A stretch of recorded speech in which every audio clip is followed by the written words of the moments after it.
and welcome back to Witchfix, and today I'm going to be talking about the chilling adventures of Sabrina, which is the only voice that I can say that in because it starts out with chilling adventures and that's just my impulse. This is about the comic book that spawned the Netflix TV series, which I have yet to dive into because I actually wanted to read the book first.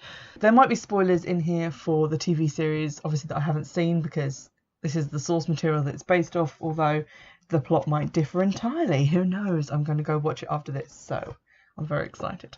So I became aware of the comic book because of the advertising for the TV series, and when I started to look into that, I was like, oh, okay, so this is based on a comic book. So a quick rundown. Sabrina the Teenage Witch is a comic character who is in like the Archie Comics universe and was created quite a long time ago, her first appearance being in 1962, and as far as I can tell, in the Archie Comics universe, her adventures were very similar to those on the Melissa Joan Hart TV series, basically just sort of magical misadventures and the trials of being a teenager. Now, I grew up not with the comics because Archie Comics wasn't really a thing that I was exposed to being a child in the UK, but I did grow up with this Sabrina TV series with Melissa Joan Hart, and I loved that show to bits, absolutely loved it, and continued watching it really far past the point at which I was too old to be continuing to watch it. Although I didn't actually watch it till its very end, because by that point I had dramatically aged out. But I remember still watching the ones where she was in college and had new roommates and stuff, so I watched a fair old chunk of it. And it was delightful. I loved it. It made me laugh. It introduced me to the concept of sarcastic humour, around which 90% of my personality is based. So, pretty big deal for me.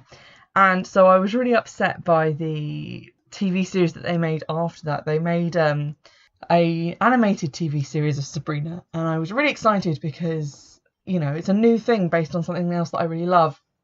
And that came out in like the late 90s, early 2000s, I guess, and was a cartoon, and it was dramatically different to the Sabrina the Teenage Witch TV series with the live action characters, and I just didn't like it at all.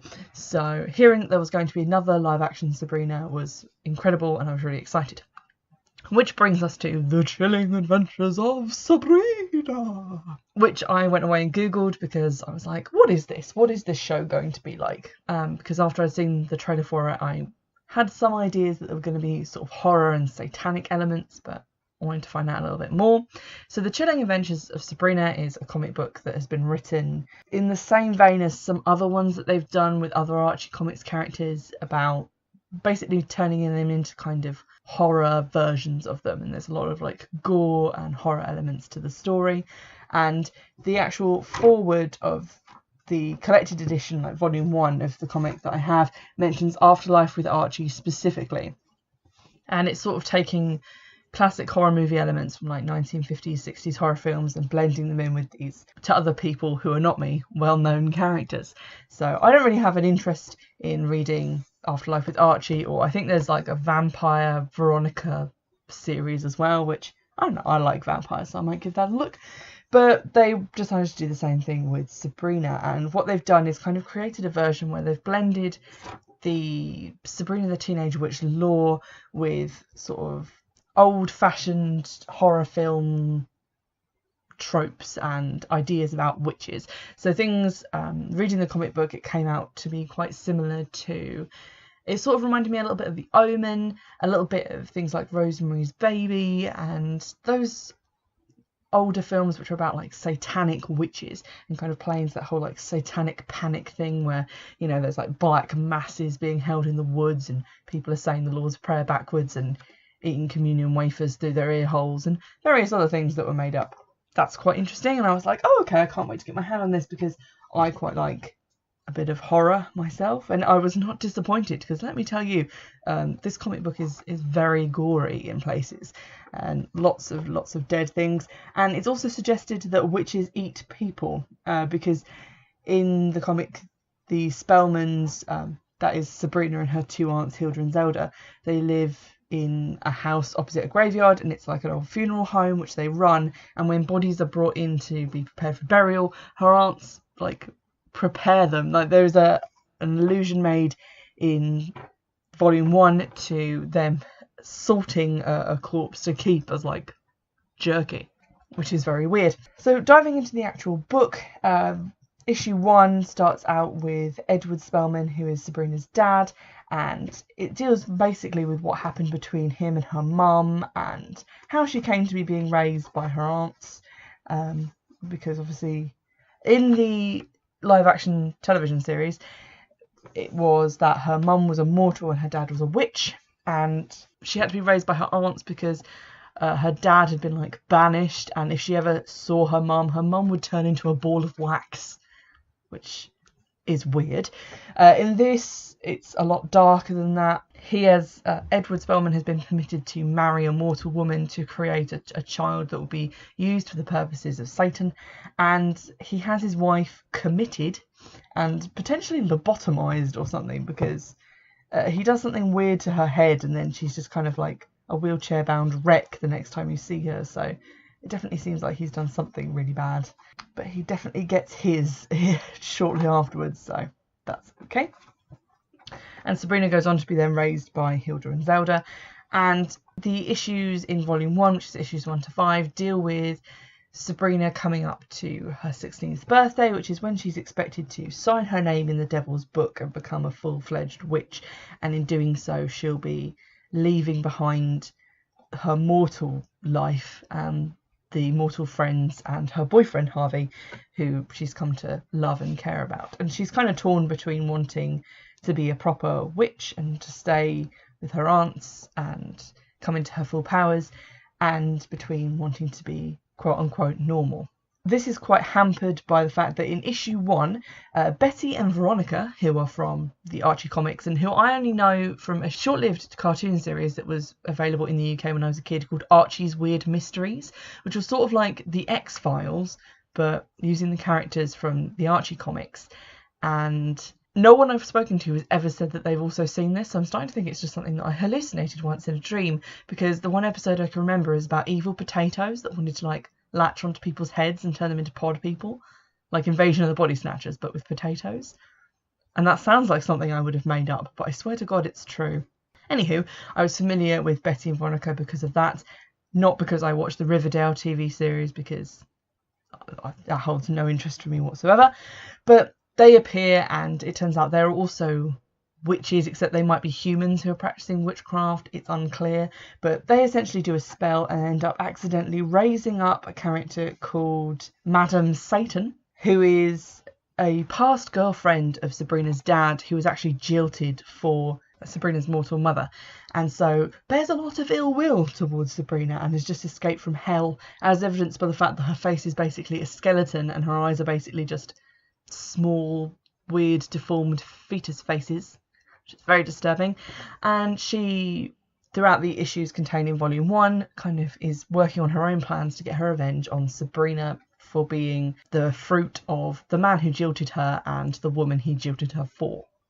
So there's a lot of like dark stuff coming into play behind the scenes and a lot of evil workings. The Satan presence is pretty strong. You do actually see Satan at one point, which is rad, and a lot of the things that people say is like, oh, by the Dark Lord, or oh, by the guidance of our Lord Satan, and things like that. They're just exclaiming all over the place. And that you do at one point see a nun with like ram horns who's like giving Sabrina the host in a black mass, and it is very on the nose Satanism, shall we say. And I'm saying Satanism, but I don't really know a lot about modern day practice of like what Satanists actually do and believe, but definitely the kind of Satanism that's portrayed in films and in the whole like satanic panic era. I quite liked the book. It isn't obviously anything like the Sabrina the Teenage Witch TV show, although however, if you have seen the live action show, you'll probably know a lot about the characters, at least in terms of like who they are and what their names are, and that hasn't really changed that much. You've still got Aunt Hilda and Aunt Zelda, Sabrina, Harvey. You've still got Salem the cat, who isn't as sassy or as fully black as his counterpart on the show. He is a black and white cat, but he seems quite cute. I like him. And I think if the TV series is anything like the comic book, then it's probably going to be a pretty good watch. Content warnings for the comic varies. There are mentions of suicide. There's some obviously quite gory artwork in there as well, particularly when a woman is torn apart by lions, which is uniquely horrible in every way. There's also some pretty horrible and quite abusive stuff that obviously has happened to Sabrina's mum, so go into that forewarned, as I was not. The art style of the comic kind of reminds me of those comic strips and things that I used to read in like my mum's old Bunty annuals and those old June annuals. There's generally like in those a kind of colour palette for the whole strip, so everything is done in like kind of shades of blue or with a bright yellow background for some reason, and then it looks very drawn in pencils and hand shaded and kind of blurry watercolory-ish backgrounds that don't have a lot of detail, and that's definitely like this. There's a definite heavy orange presence throughout. Kind of looks like everything's taking place in front of a large bonfire, and a lot of the art style is very pencily shaded, but it is quite nice to read and it does give you that kind of vintage feel, which I appreciate a lot. There's a particularly cool bit that I just wanted to mention because it's right at the start really. Sabrina and her aunts have moved to Greendale because she wants to be around, you know, mortal people and not just going to witch school where everyone looks down on her for being half mortal. And she's met Harvey and she really likes him, and her cousin Ambrose, who is British and lives with them because he has been expelled from witch school, he says, you know, you should do a honey jar spell to like get Harvey to be sweet on you. And the actual spell that she does, which involves putting his picture in a jar with some honey and some other stuff, is one that I have seen in a couple of like Wiccan spell books. So it was kind of nice to see like, oh, okay, there's like a background in actual spells in here like that I recognise, and that's quite cool. Now at the moment you can get the Volume 1, which is issues 1 to 5, but I believe other issues have come out, and I've looked around at the Archie Horror website and the Wikipedia page for Sabrina, and it does say that Volume 1, The Crucible, is issues 1 to 5, and then Volume 2, Witch War, is issues 6 to ?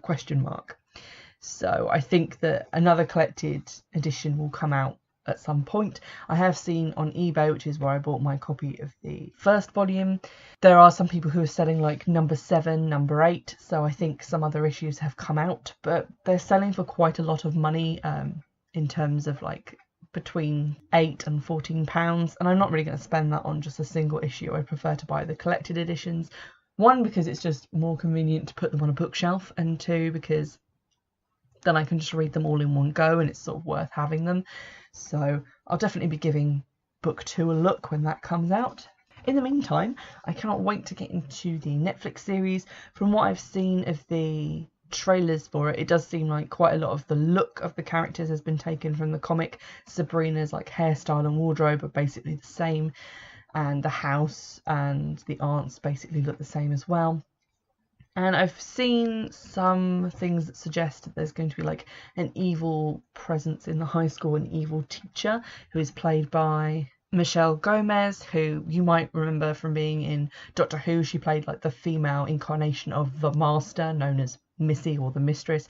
And I remember her from Green Wing and various other comedy programmes in the UK, so that's going to be fun. But I think she might be maybe playing Madame Satan, because in the comic she disposes of the drama teacher and takes her place in order to manipulate Sabrina, so maybe that's going to be her feature.